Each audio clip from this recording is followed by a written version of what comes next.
أعوذ بالله من الشيطان الرجيم بسم الله الرحمن الرحیم۔ طہارت کا بیان، طہارت کی تعریف۔ طہارت کا معنی پاکیزگی کے ہیں، اور اصطلاح شرع میں نجاست حکمی یا حقیقی سے پاک اور صاف ہونے کا نام طہارت ہے۔ اب یہاں سے طہارت کا بیان بتایا جا رہا۔ طہارت یعنی پاکیزگی، اپنے آپ کو پاک کرنا۔ اصطلاح شرع، شریعت کی اصطلاح میں نجاست حکمی یا نجاست حقیقی سے پاک ہونے کا نام طہارت ہے۔ اس کی تعریف آگے آئے گی کہ جو نجاست حکمی اور حقیقی۔ اب بتلا رہے ہیں نمبر 2، طہارت کی فضیلت۔ طہارت کی فضیلت کیا ہے؟ تو کہا گیا کہ حضرت نبی کریم صلی اللہ علیہ وسلم نے فرمایا، اسلام پاک ہے، بس تم بھی پاکیزگی اختیار کرو، کیونکہ جنت میں پاکیزہ لوگ ہی داخل ہوں گے۔ حدیث شریف میں حضور نے ارشاد فرمایا، اسلام پاک ہے، بس تم بھی پاکیزگی اختیار کرو، کیونکہ جنت میں پاکیزہ لوگ ہی داخل ہوں گے۔ دوسری حدیث شریف میں فرمایا گیا کہ جنت کی کنجی نماز ہے، اور نماز کی کنجی طہارت ہے۔ طہارت اگر ہوئی تو نماز ہے، نماز ہوئی تو جنت ملنے والی۔ یہ تیسری حدیث شریف میں ارشاد فرمایا گیا کہ طہارت نصف ایمان ہے، طہارت آدھا ایمان ہے۔ پھر اس کے بعد آگے فرمایا گیا کہ اللہ تعالیٰ اس پاک عابد کو دوست رکھتا ہے جو احکام میں شرع کے موافق پاکی کیا کرتا ہے، یعنی اللہ اس عبادت گزار کو اپنا دوست رکھتا ہے جو احکام شریعت میں پاکی کے بتلائے گئے اس کے موافق جو اپنے آپ کو پاک رکھتا ہے، اللہ اس کو اپنا دوست رکھتا۔ پھر پانچویں چیز بتلائی جا رہی ہے کہ تم اپنے جسموں کو پاک اور صاف کرو۔ تب بھی طہارت کے اور بہت سے فضائل ہیں۔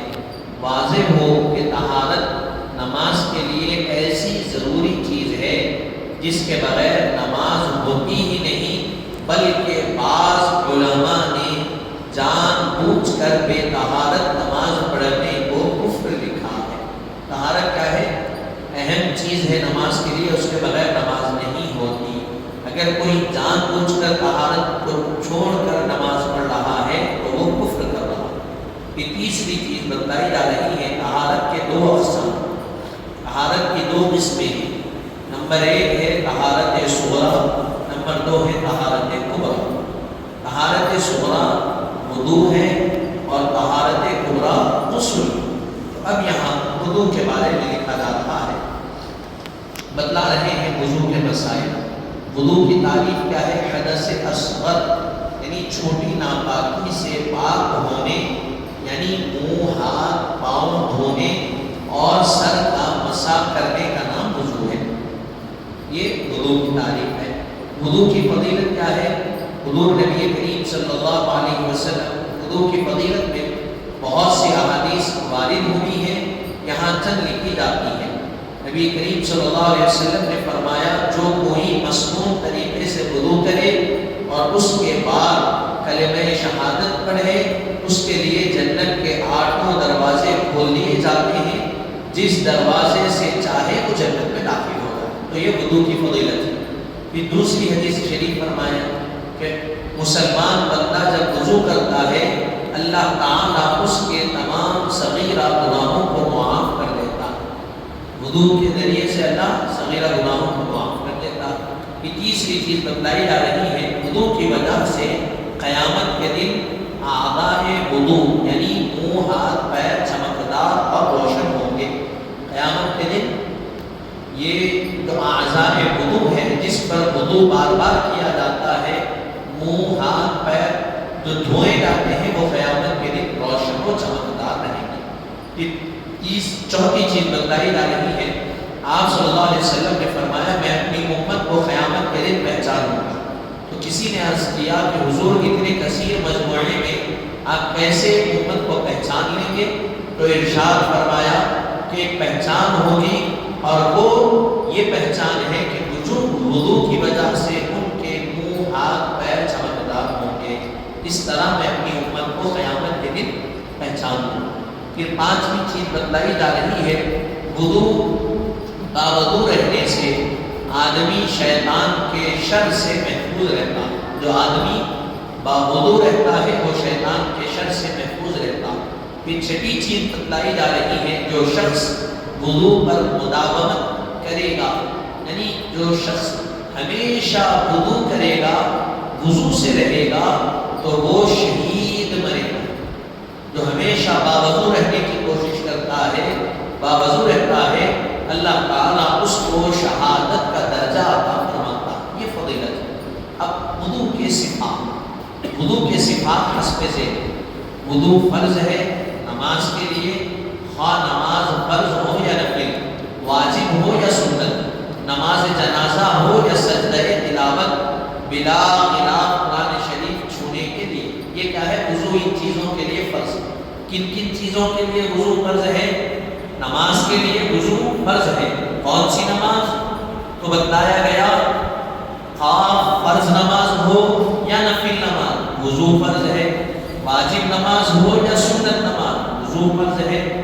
نماز جنازہ ہو یا سجدہ تلاوت۔ سجدہ تلاوت قرآن شریف میں 14 سجدے، آپ پڑھ رہے ہیں قرآن، اس سجدے پہ پہنچے، آیت سجدہ پر جب پہنچے تو سجدہ کیا جاتا۔ ہمارے نوجوانوں کو نہیں معلوم یہ کیا، یہ کیا ہونا منصب؟ کیوں؟ دین کی تعلیم سے دور۔ والدین بات نام بڑے بڑے کرتے، لیکن اولاد دین کی تعلیم سے دور، خود بھی دور ہے، اولاد بھی دور ہے۔ اللہ ہدایت ہے۔ تو سجدہ تلاوت قرآن کی تلاوت کے دوران آتا۔ پہلے زمانے میں جو بچے حفاظ نہیں رہتے، ان کو بھی معلوم تھا کہ فلاں پارے میں پہلا سجدہ ہے، فلاں میں سجدہ، فلاں میں سجدہ، فلاں میں سجدہ، 9ویں پارے میں کون پارے کے پاس پہلا سجدہ آتا، پھر کہاں آتا، پھر کہاں آتا۔ کہ بچوں کو پہلے پڑھایا جاتا تھا، تعلیم دی جاتی تھی۔ لیکن آج کیا ہے؟ بچے کو انگلش سکھایا جا رہا، بچہ انگلش میں بات کرنا، میتھس اچھی رہنا، سائنس اچھی رہنا، سوشل اچھی رہنا، بایولوجی اچھی رہنا، یہ سب اچھی رہنا، اکاؤنٹس آنا، لیکن قرآن نہیں آنا۔ جو چیز قبر میں لانے کے بعد فرشتے اٹھا کے اس کو اٹھا کے یہ نہیں بولتے فائنل اکاؤنٹس کر کے بتاؤ، نہیں بولتے۔ قبر میں اٹھا کے بایولوجی کے تھیوریز نہیں پوچھتے فرشتے، قبر میں اٹھا کے فرشتے نہیں پوچھتے کہ انگلش میں پڑھے تو انگلش کے اعتبار سے اس کے واویلز کیا ہے، اس کا یہ کیا ہے، نہیں پوچھا جاتا۔ قبر میں کیا کام آنے والا ہے وہ نہیں پڑھا، اس کی فکر ہی نہیں ہے قوم کو۔ یہاں مدرسے، مساجدوں میں مدرسے رکھے گئے، بچوں کو پڑھانے کے لیے بلایا جا رہا، پیسے نہیں دے رہے، فری میں بھیجو نہیں۔ جہاں اسکولوں میں پیسے لے رہے، وہاں پیسے دے کے بھیج رہے بچے کو پڑھانے کے لیے، بچے کو انگلش آنا، بات کرنے آنا۔ یہ ماں باپ کی نااہلی ہے، اور یاد رکھو اگر اسی نااہلی میں زندگی گزاریں گے تو قیامت کے دن بچہ آپ کا گریبان پکڑے گا، آپ کیوں نہیں سکھائے، آپ ذمہ دار رہیں گے۔ مدرسوں، مسجدوں میں، اس مسجد میں بھی مدرسہ رکھا گیا، فری میں ہے، کوئی پیسے نہیں دے رہے بچوں کو پڑھانے کے لیے، لیکن کون ہے وہ ماں باپ جن کے کانوں پر جون چڑھ رہی ہے، جو عقل کے ناخن لے کر بچوں کو بھیج رہے ہیں پڑھانے کے لیے، اللہ ماشاءاللہ چند لوگ۔ یعنی اس سے معلوم یہ ہو رہا دین کی تعلیم کی اہمیت باقی نہیں رہی، دین کی اہمیت باقی نہیں رہی، نہ نمازوں کا طریقہ معلوم، نہ وضو کا طریقہ معلوم، نہ کوئی اور چیز معلوم۔ اب یہاں بیان بھی ہو رہا، بیٹھنے کے لیے کوئی گوارا نہیں، میں ایسا نہیں کہ مت بیٹھیے، میں اکیلا بول لوں گا، پڑھ لوں گا، لیکن اہمیت باقی نہیں رہی ہمارے پاس۔ تھوڑا سا وقت ہم اپنے دن کے 24 گھنٹوں میں سے تھوڑا سا وقت نکال کے ہم دین کی تعلیم کے لیے دینے کے لیے سوچ رہے ہیں، تو خیال کریے اگر ہم نہیں سیکھیں گے تو کب سیکھیں گے؟ ہم نہیں سیکھیں گے تو کیا قبر میں بچے آ کے سکھائیں گے بابا وضو کا طریقہ یہ؟ آپ نہیں سیکھیں گے تو آپ کے بچے بھی نہیں سیکھیں گے۔ آج آپ مسلمان پیدا ہوئے، کل بچے غیر مسلموں کے ساتھ بیٹھ کے مندروں کو بھی جائیں گے، چرچوں کو بھی جائیں گے، پوجا بھی کریں گے، پرساد بھی کھائیں گے، سب کریں گے۔ کیوں؟ اس لیے کہ آپ دین کی تعلیم نہیں دی، تو بیٹھیں گے تو معلوم ہوگا۔ تو وضو کیا ہے؟ فرض ہے۔ کن چیزوں کے لیے؟ نماز کے لیے، خواہ نماز فرض ہو، واجب ہو، تعمید ہو، نماز جنازہ ہو یا سجدہ تلاوت ہو، یا بغیر غلاف کے قرآن کو چھینا ہے، ٹچ کرنا ہے، تب بھی وضو کرنا فرض ہے۔ پھر اس کے بعد بتلایا جا رہا ہے وضو واجب ہے۔ کب ہے واجب وضو؟ خانے کعبہ کا طواف کرنے کے لیے وضو واجب ہے، اس کے بغیر آپ طواف نہیں کر سکتے، واجب، ورنہ آپ کو عذاب بھی ہوگا، دم دینا پڑے گا۔ پھر اس کے بعد بتلایا گیا سنت ہے۔ کب ہے وضو کرنا سنت کب ہے؟ غسل سے پہلے وضو کرنا سنت۔ وضو کا طریقہ ہے کہ غسل کرنے سے پہلے وضو کیا جائے، کر لیے پھر غسل کیا، پھر اس کے بعد مستحب ہے۔ وضو مستحب کب ہے؟ اذان دینے کے لیے، اقامت دینے کے لیے، خطبہ پڑھتے وقت، دین کی کتابیں چھوتے وقت، نبی پاک صلی اللہ علیہ وسلم کے روضہ مبارک کی زیارت کے وقت، میت کو غسل دیتے وقت، حیض اور نفاس والی عورت کو ہر نماز کے لیے، حیض یا نفاس والی عورت کو ہر نماز کے وقت، غسل کی حاجت والے مرد یا عورت کو کھانا کھانے یا پانی پینے کے لیے، جماع سے قبل، اونٹ کا گوشت کھانے کے بعد، اعضاء مخصوصہ کو چھونے کے بعد، کسی عورت کے جسم کو چھونے پر، جھوٹ اور غیبت کے بعد، قہقہا لگا کے ہنسنے کے بعد، سوتے وقت، سو کر اٹھنے کے بعد، ہر نماز کے لیے اگرچہ وضو موجود ہو۔ ان چیزوں کے لیے وضو کیا ہے؟ مستحب ہے۔ پہلی چیز کیا بتلائی جا رہی ہے؟ اذان دینے کے لیے وضو مستحب ہے، اقامت دینے کے لیے وضو، پہلے تو وضو کر لینا بہتر ہے ان کے لیے، بغیر وضو کی اذان دینا مناسب نہیں ہے۔ آپ کون سے کلمات کہہ رہے ہیں؟ بتلایا گیا کری ہم اذان کے بارے میں سنیں، اللہ کی وحدانیت اور رسول کی رسالت کا اقرار ہو رہا، کا ذکر ہو رہا، کہ شہادت دی جا رہی، پھر نماز کی طرف بلایا جا رہا۔ تو اگر باوضو ہو کر بلا رہے ہیں تو سننے والوں کے اندر بھی اثر پیدا ہوگا۔ تو یہ پہلا کیا ہے؟ اذان اور اقامت دیتے وقت وضو کرنا مستحب۔ خطبہ پڑھتے وقت جو خطبہ دیا جاتا، خطبہ کیا ہے؟ بیان ہی ہے۔ خطبے کو عربی میں خطبہ کہتے ہیں، اردو میں بیان، اس کے لیے پھر دین کی کتابوں کو چھوتے وقت بھی وضو کرنا مستحب ہے۔ پھر تیسرا، پھر اس کے بعد بتلایا گیا نبی کریم صلی اللہ علیہ وسلم کے روضہ مبارک کی زیارت کے لیے جا رہے ہیں تو وضو مستحب ہے۔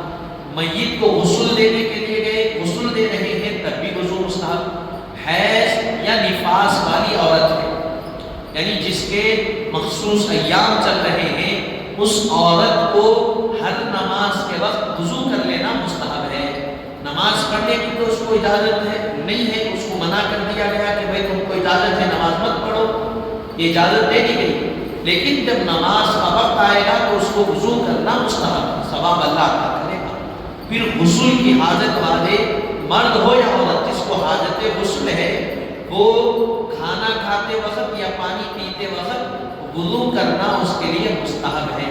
پھر جماع سے قبل، مرد اور عورت شادی شدہ جو صحبت کرتے ہیں اس سے قبل بھی وضو کرنا مستحب ہے۔ اونٹ کا گوشت کھا لینے کے بعد وضو کرنا مستحب ہے۔ اعضائے مخصوصہ، انسان اپنی شرمگاہ کو چھوا، ہاتھ لگایا تو اس کے لیے بھی وضو کرنا مستحب ہے۔ پھر کسی عورت کے جسم کو اگر چھوا تب بھی وضو کرنا مستحب ہے۔ پھر اس کے بعد جھوٹ بولنے پر، غیبت کرنے پر بھی وضو کرنا پڑے گا، مستحب ہے۔ قہقہا لگا کر ہنس دیے بغیر نماز کے، اگر نماز میں قہقہا لگا دیے تو نماز بھی ٹوٹ گئی، وضو بھی ٹوٹ گئی۔ بغیر نماز کے قہقہا یعنی آواز کے ساتھ ہنسے تو وضو کرنا مستحب۔ سوتے وقت بھی وضو کرنا مستحب، سو کر اٹھنے کے بعد وضو کرنا مستحب، ہر نماز کے لیے وضو کرنا، اگرچہ یہ وضو موجود ہے، نماز کے لیے وضو کرنا تو فرض ہے، لیکن فرض وضو آپ کا وضو ٹوٹا نہیں، وضو ہے اس کے بعد نماز کا وقت ہو گیا، مثال کے طور پہ عصر کے لیے وضو کرے، وضو باقی ہے، مغرب کا وقت آ گیا تو مغرب کی نماز کے لیے پھر ایک وضو کر لیے تو یہ مستحب وضو ہے، اللہ ثواب عطا کرے۔ تو یہ وضو کے مستحبات بتلائے گئے ہیں۔ اب یہاں سے وضو کے صحیح ہونے کی شرائط، وضو کب صحیح ہوتا تو بتلا رہے ہیں، تمام اعضاء پر پانی کا پہنچ جانا، اگر کسی اعضاء پر کوئی بھی بال برابر جگہ خشک رہ جائے یعنی سوکھی رہ جائے تو وضو نہیں ہوگا۔ وضو کب صحیح ہوگا؟ تو وضو کے جو اعضاء بتلائے گئے، چہرہ دھونا، دونوں ہاتھ دھونا، پیر دھونا، تین چیزوں کو دھونا ہے فرض۔ سر کا مسح کرنا ہے، سر کو دھونا نہیں ہے، مسح کرنا۔ تو یہ جو تین چیزیں دھوئے جا رہے ہیں، ان میں جسم تک پانی پہنچنا اور ان اعضاء میں ہر ایک بال کا بھگ جانا وضو کے صحیح ہونے کے لیے شرط۔ اگر کوئی جگہ باقی رہ گئی تو وضو نہیں ہوگا۔ پھر دوسری چیز بتلائی گئی، جسم پر ایسی چیز کا نہ ہونا جس کی وجہ سے جسم تک پانی نہ پہنچ سکے۔ کوئی ایسی چیز جسم پہ لگی ہوئی ہے جو پانی کو روک رہی ہے تو وضو نہیں ہوگا، پہلے اس کو دور کرنا پڑے گا۔ نمبر 3 بتلا رہے ہیں، جن حالتوں میں وضو جاتا رہتا ہے یا جو چیز وضو کو توڑتی ہے ان کا حالت وضو میں نہ ہونا، بشرط ہے کہ وہ شخص معذور نہ ہو، کیونکہ معذور کا وضو حالت غسل کے ساتھ بھی صحیح ہو جاتا ہے۔ جیسے کسی کو ہر وقت پیشاب جاری رہتا ہو تو اس کا وضو اسی حالت میں درست ہے۔ تیسری چیز بتلا رہے ہیں، جن حالتوں میں وضو ٹوٹتا، یعنی انسان ضرورت کے لیے کیا خواہ چھوٹی ضرورت ہو یا بڑی ضرورت، وہ خون نکل گیا، بس نکل گیا، منہ بھر کے خے ہو گئے، جس سے وضو ٹوٹ جاتا۔ اب آپ کو آگے بتلائیں گے وضو کن کن چیزوں سے ٹوٹتا ہے۔ آپ وضو کر رہے ہیں، وضو کے دوران بھی اگر ان چیزوں میں سے کوئی ایک چیز بھی آ گئی تو آپ کا وضو ٹوٹ گیا، وضو نہیں ہو، ہوا خارج ہو گئی، گیس نکل گئی، وضو ٹوٹ گیا۔ آپ وضو کر رہے ہیں، دوران وضو اگر ہوا خارج ہوئی تو پھر دوبارہ وضو کریں تو یہ ہو گیا۔ لیکن اگر کسی کو بیماری ہے، اس پیشاب کے خطرے نکلنے کی بات کو بیماری ہے، اب وہ عذر ہے تو عذر شریعت ہے تو اس میں اجازت دی گئی وضو بنا لینا، نماز پڑھ لینا، اگرچہ کہ وضو کے درمیان بھی خطرے نکلے، نماز کے درمیان بھی خطرے نکلے، کیونکہ نکلتے رہتے ہیں، اس کو بار بار وضو نہیں کر سکتا، بیماری میں ہے، وہ عذر ہے اس کے لیے، تو وضو بنا لے گا، نماز پڑھ لے گا۔